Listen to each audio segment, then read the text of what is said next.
Welcome to financial freedom. पहले तो अगर आपने अभी तक सब्सक्राइब नहीं किया तो जल्दी से कर लो।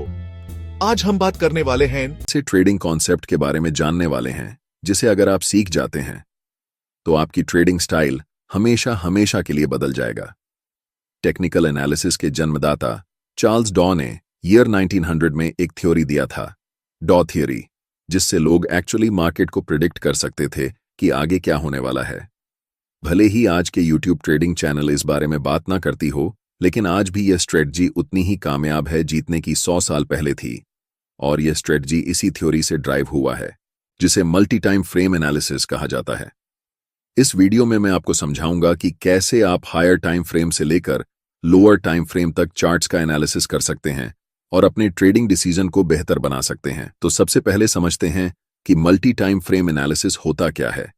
यह एनालिसिस का एक तरीका है जिसमें आप पहले हायर टाइम फ्रेम का एनालिसिस करते हैं और फिर धीरे धीरे लोअर टाइम फ्रेम तक आते हैं। इस प्रोसेस में आपको 3 महत्वपूर्ण टाइम फ्रेम की जरूरत होती है। पहला time frame direction time frame होता है, जिसका उपयोग आप मार्केट की दिशा को समझने के लिए करते हैं। यानी आप देखते हैं कि प्राइस ऊपर जा रहा है, नीचे जा रहा है या साइडवेज मूव कर रहा है, जिससे आपको ओवरऑल ट्रेंड का आइडिया मिलता है। दूसरा time frame behaviour time frame होता है, जो प्राइस के बिहेवियर के बारे में डिटेल में बताता है। यानी प्राइस का मोमेंटम कैसा है, मार्केट स्ट्रक्चर ब्रेक हो रहा है या नहीं, वीक रिजेक्शंस या डोजी कैंडलस्टिक्स दिख रहे हैं या नहीं, और मार्केट रिट्रेस कर रहा है या नहीं। तीसरा और आखिरी time frame entry time frame होता है, जिसमें आप एक्चुअल ट्रेड एंटर करते हैं।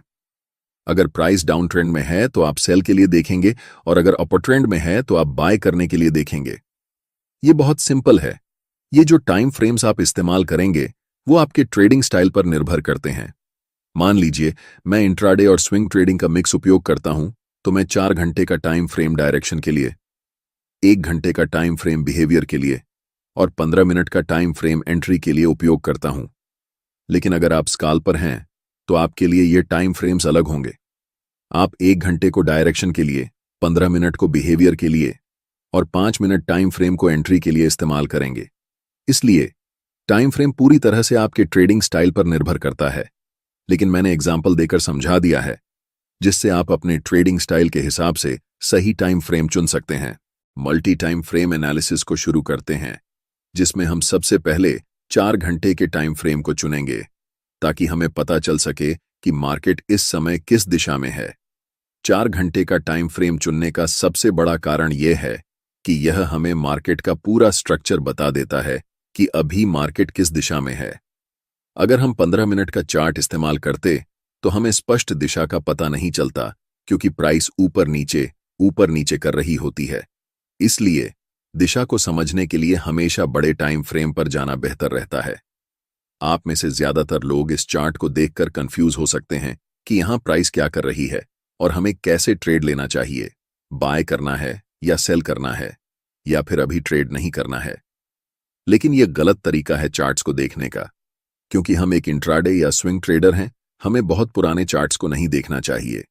हमें यह ऑब्जर्व करना है कि हाल के समय में मार्केट की प्राइस कैसे बिहेव कर रही है। अगर हम ऐसा करने लगें तो हमारे चार्ट्स पर बहुत सारे सपोर्ट और रेजिस्टेंस लाइंस बन जाएंगी, जिससे आपका चार्ट बहुत जटिल हो जाएगा और आप ट्रेडिंग डिसीजन नहीं ले पाएंगे।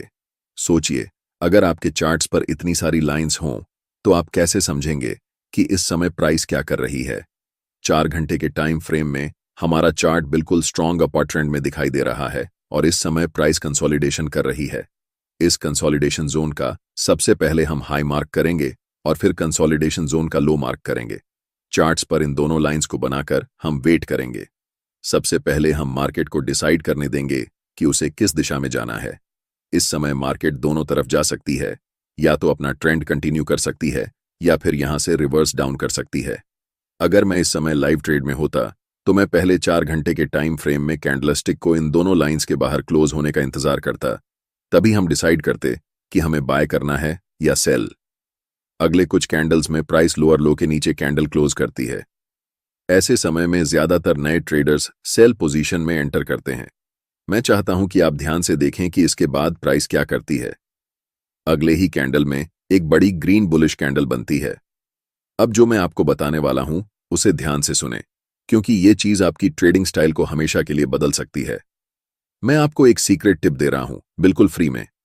अभी चार्ट्स 4 घंटे के टाइम फ्रेम में हैं और हम देख सकते हैं कि ये एक स्ट्रॉन्ग अप ट्रेंड है। लेकिन जैसे ही हम चार्ट्स को 1 घंटे के टाइम फ्रेम में बदलते हैं तो हमें दिखता है कि प्राइस धीरे धीरे नीचे की तरफ जा रही है। और जब हम 1 घंटे के टाइम फ्रेम को 15 मिनट के टाइम फ्रेम में बदलते हैं तब हमें चार्ट्स पर एक स्ट्रॉन्ग डाउन ट्रेंड दिखता है।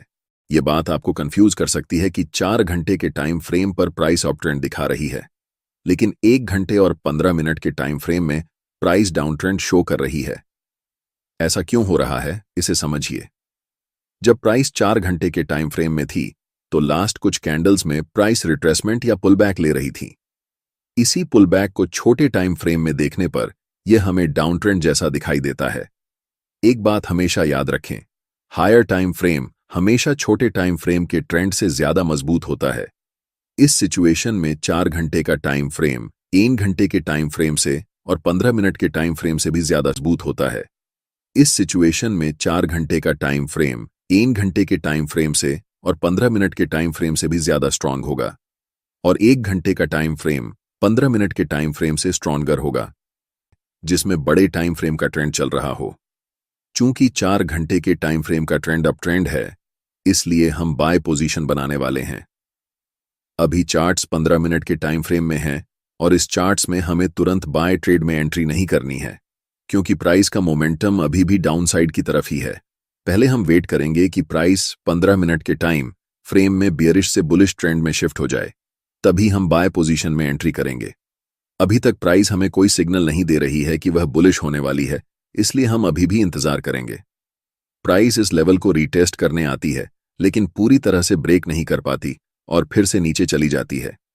ऐसा दोबारा होता है, जिससे हमें पता चलता है कि अभी प्राइस साइडवेज हो चुकी है। इस समय बाय पोजीशन में एंट्री करने के लिए यह जरूरी है कि प्राइस इस लेवल के ऊपर क्लोज होकर अप ट्रेंड का स्ट्रक्चर बनाए। अगर हम प्राइस को 1 घंटे के टाइम फ्रेम में बदलते हैं तो हम देख सकते हैं कि अभी तक हमें कोई भी बुलिश सिग्नल चार्ट्स पर नहीं मिल रहा है जिससे हम बाय डिसीजन बना सकें। अगले कुछ कैंडल्स में प्राइस लास्ट स्विंग लो तक आती है और उस पर्टिकुलर लेवल से एक स्ट्रॉन्ग रिजेक्शन लेकर ऊपर की तरफ बढ़ जाती है, जिससे एक बिग ग्रीन बुलिश कैंडल बनती है। प्राइस ने ट्रेंड लाइन को ब्रेक कर दिया है, लेकिन हमें 1 घंटे के टाइम फ्रेम पर ट्रेड एंट्री नहीं करनी है, इसलिए हम अपने चार्ट्स को 15 मिनट के टाइम फ्रेम में बदल रहे हैं।